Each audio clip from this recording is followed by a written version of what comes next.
Vamos à introdução do primeiro tópico.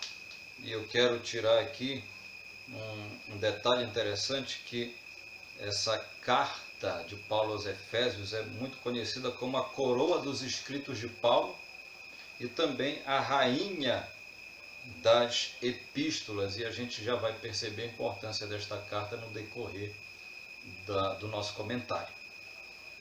O primeiro tópico vai se prender a tratar sobre a autoria e a data desta carta. Pela saudação, a gente vai entender que é Paulo. Paulo mesmo diz que é ele que está escrevendo, mandando esta mensagem aos irmãos de Éfeso. Ora, obviamente, Paulo se chamava Saulo, o nome original dele, só que Paulo, um nome grego, que significa pequeno, é o nome que ele usa em todas as cartas que ele envia.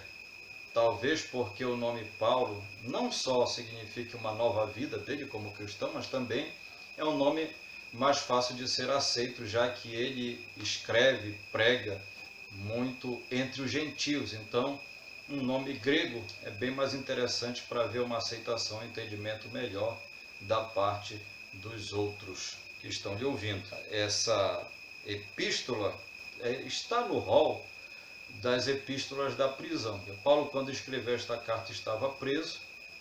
Há outras epístolas também que estão nesse grupo de epístolas da prisão, que são, além de Efésios, a carta aos Filipenses, a carta aos Colossenses e Filemon. Quando a gente entende que essas cartas são da prisão, e a gente vai olhar em Efésios algumas expressões. Por exemplo, Paulo se intitula assim, o prisioneiro de Jesus Cristo. E ele também se refere a si mesmo como preso do Senhor e o embaixador em cadeias. São expressões que Paulo usa para se referir a si mesmo. Então, é muito fácil de entender que ele está preso, onde ele escreve a carta. E aí nós vamos ver essa carta, essa epístola aos Efésios, que ela pode provavelmente ter sido escrita ali pelos anos 61, 62 depois de Cristo. E Paulo envia essa carta aos Efésios através do irmão Tíquico, é quem vai levar a carta aos irmãos desta igreja. Bom, meus amados, vamos saber um pouco sobre a igreja de Éfeso, ou melhor, a cidade de Éfeso, né, conhecida como a capital daquela região asiática, uma cidade importantíssima, que aí a gente começa a entender alguns aspectos da pregação de Paulo, justamente por costumes que haviam naquela região. Essa cidade de Éfeso, segundo eu vou usar aqui uma referência do comentário bíblico pentecostal do Novo Testamento, e preste bem atenção nesses detalhes enquanto você acompanha algumas imagens. Situada em uma baía interior, hoje em dia coberta de lodo, a cidade se ligava através de um canal estreito do rio Cister ao mar Egeu, a uma distância aproximada de 3 milhas, cerca de 4,8 quilômetros. A cidade ostentava impressionantes monumentos cívicos, incluindo-se entre eles o proeminente templo de Ártemis, também conhecida como deusa Diana, uma das 7 maravilhas do mundo antigo esse prédio. As moedas da cidade orgulhosamente exibiam o slogan Neokoros, ou Neocoros, como você quiser, isto é, guardiã do templo. Paulo pregou a grandes multidões nessa cidade. Os artesãos se queixavam de que ele, no caso Paulo, havia influenciado um grande número de pessoas em Éfeso e praticamente toda a província da Ásia. Em um dos eventos mais dramáticos registrados no Novo Testamento, o apóstolo conseguiu desvencilhar-se de uma grande multidão no teatro. Essa estrutura, localizada na ladeira do Monte Pion, no final do caminho da Arcádia, podia acomodar, veja bem que impressionante, 25 mil pessoas sentadas. É realmente uma construção grandiosa. E esta cidade era tão importante porque ficava numa região portuária, era um local de entrada e saída de embarcações. Comercialmente era muito importante, por isso prosperou muito. Era uma cidade que havia uma adoração à deusa Diana. Aliás, a deusa Diana era tida como a deusa mãe de todos os efésios. E aí Paulo vai trazer toda uma pregação voltada para a imagem de um Deus, de um pai, uma imagem que eles não tinham. Tinham da mãe, mas não de um pai, um criador, um cuidador, justamente para desviar a atenção dessa ideia da deusa mãe. Paulo pregava muito sobre também as práticas, contra essas práticas que havia. A adoração à deusa Diana, conhecida como deusa da fertilidade. Então haviam sacerdotisas no templo de Diana que acabavam vivendo na prática da prostituição. E isso era como elas serviam à adoração à deusa Diana. Homens iam para lá e tinham relações sexuais com essas mulheres, tinha toda essa promiscuidade, toda essa prostituição envolvendo a adoração à deusa Diana. Sem falar que havia uma época, a época da primavera, em que essa adoração era mais forte, porque era um festejo especial, em que tudo isso havia orgias dentro do templo e outras coisas mais. Há evidências históricas que comprovam muito bem isso. Então, quando Paulo vai ensinar a igreja de Éfeso, vai ensinar para alguns irmãos que estavam saindo dessas práticas. Então ele vai mostrar, principalmente, vai falar sobre a santidade, vai falar sobre o modelo de família. Por isso que você vai ver Paulo falando sobre filhos, sobre pais, sobre esposa, sobre amor à esposa, a mulher amar o marido, que não existia essa ideia de família. Era a prostituição pura. Então Paulo vai ensinar muito sobre isso, sobre a família na visão de Deus, a família padronizada pela Bíblia. Daí nós vemos a pregação de Paulo. Então nós vamos ter alguns tópicos que vão falar sobre isso. Então o comentarista vai trazer aqui já no terceiro ponto do segundo tópico o seguinte comentário. Paulo evangelizou a cidade e seus arredores durante 3 anos.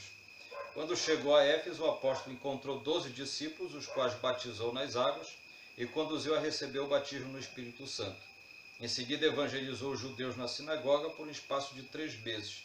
E, como alguns judeus resistiram ao evangelho, voltou-se para os gentios, pregando num salão alugado na escola de Tirano. Em Éfeso, Deus usou Paulo poderosamente, a igreja crescia. Paulo era usado com muitas curas, muitos sinais, muitas maravilhas. É aí que a gente vê lenços de Paulo sendo levados e até à distância Deus acabava operando através da vida de Paulo. Muitos enfermos eram curados, libertos, e aí essa fama se espalhava e chamava a atenção para o Deus de Paulo, que era um Deus tremendo e grandioso e que fazia tudo isso. O conhecido pregador, eloquente Apolo, também pregou aí em Éfeso. Apolo foi instruído por Priscila e Áquila, a quem Paulo faz saudações também.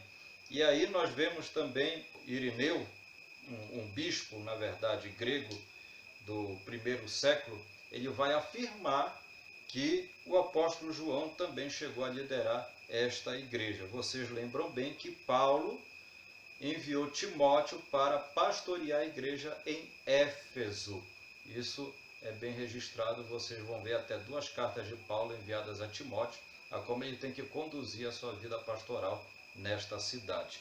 Então, nós vamos verificar aqui que Paulo vai pregar em relação a algumas situações no terceiro tópico, baseado em justamente aquilo que a igreja em Éfeso precisava aprender. Não é uma carta que vai tratar de problemas muito sérios ou específicos, assim como ele escreveu aos Coríntios, mas é uma carta pastoral, uma carta que vai trazer instruções para que a igreja viva em santidade. Isso nós vamos ver melhor no tópico 3. A paz do Senhor, amadas irmãs e a todos. Continuando a nossa lição, desse trimestre, continuando nosso terceiro tópico, nós podemos ver aqui o propósito e a mensagem. O propósito, nós podemos ver, Paulo mostra àqueles crentes que Cristo está no controle do universo inteiro. Então, assim também como esta carta estava mostrando para os Efésios, através de Paulo, que Cristo era o centro de tudo, para nós também a nossa vida cristã, a Bíblia nos mostra que Cristo é o centro de tudo para nós, o centro do universo. E nós podemos ver aqui, o passado daqueles cristãos era marcado pela imoralidade, bebedeiras, mas uma vez salvo pela graça, ele deveria adotar um novo estilo de vida em Cristo. É como nós também, amados irmãos, que nós devemos ter uma vida mudada. Uma vida mudada para quê? Para ser exemplo para as outras pessoas que precisam conhecer a Cristo, assim como Paulo estava mostrando àqueles crentes que a palavra de Deus, quando nós aceitamos Jesus, deve ser diferenciada em nossas vidas, mudando mesmo as nossas práticas mundanas através da palavra do Senhor. Então, é esse o propósito desta carta, e nós podemos ver também a unidade e a paz entre os judeus e os gentios cristãos. Então, esta carta, ela nos mostra que deveria ter unidade com os irmãos, com aquelas pessoas judeus também, os gentios, irmãos também. Então, é isso que a palavra de Deus está nos mostrando aqui, que através desta carta aqui aos Efésios, que nós devemos ter uma vida em unidade, uma vida unida em Cristo, através desta palavra. Através desta palavra que traz diferença em nosso viver, nosso dia a dia, nossa maneira de nos comportar diante da sociedade. A carta aos Efésios era de atender às múltiplas necessidades da igreja numa perspectiva pastoral. Por isso, a carta é apontada pelos estudiosos como um trato teológico sobre a igreja e o corpo de Cristo. Então essa carta, ela é trazida para os crentes ali naquele momento para entender a necessidade também da igreja, a necessidade de haver um pastor para trazer a ele o conhecimento verdadeiro desta palavra. Que através desta palavra, obedecer essa palavra, seria mudado a sua forma de viver antes como sem ser cristão e depois de aceitar Jesus como Salvador. É esse entendimento que esta carta nos traz. Também a mensagem. Qual era a mensagem que nos traz a carta aos Efésios? Ela traz que Cristo é a cabeça da igreja. Cristo que direciona a nossa vida. Então é por isso que nós devemos sempre observar a luz da palavra de Deus para direcionar a nossa vida, sendo Cristo a cabeça da igreja. Também ela traz também para nós a igreja, o corpo de Cristo. Como o corpo de Cristo, sentindo a necessidade daqueles que são membros deste corpo. Então essa carta nos mostra algo muito amplo em relação à nossa vida cristã. Como nós devemos se comportar como cristãos diante da sociedade que jaz no maligno. Então essa carta é esse conhecimento para nós, como cristão, como nos comportar diante da sociedade para manter a salvação de Cristo nas nossas vidas. E nós podemos ver alguns pontos aqui. A consumação pelo plano eterno de Deus na pessoa de Cristo. E o segundo ponto, a atuação do Espírito Santo como o penhor da experiência da salvação. A reconciliação do povo por intermédio da cruz de Cristo. E o quarto ponto aqui é a revelação do ministério da vontade de Deus por obra do Espírito Santo. Novo estilo de vida, o quinto é um novo estilo de vida baseado na unidade, na comunhão com o Espírito e a frutificação da adoração e a intercessão no Espírito. E o novo relacionamento conjugais e a luta contra o diabo. Tudo quanto Deus fez e do que se espera da igreja que faça. Então aqui, em tudo isso, resumindo esse terceiro tópico aqui, o qual foi esclarecido em relação à carta aos Efésios, que ela traz a unidade dos irmãos, um para com os outros, e mostrar também o benefício da salvação de Cristo em nós, mostrar para os outros que não conhecem que a salvação traz vários benefícios para nós. Se nós observar a luz da palavra de Deus, nós teremos uma vida bem-sucedida, uma vida de exemplo em meio à sociedade. E era isso que Paulo estava trazendo aos irmãos ali, os novos cristãos, as pessoas que se decidiu a Cristo, ter uma nova vida, uma vida diferenciada em meio à sociedade corrompida e manifestando as obras do inimigo. E nós, como igreja, devemos manifestar a obra de Cristo na nossa vida. Então, resumindo tudo isso, mostrando para nós que em tudo em nossa vida, Deus é o centro de tudo.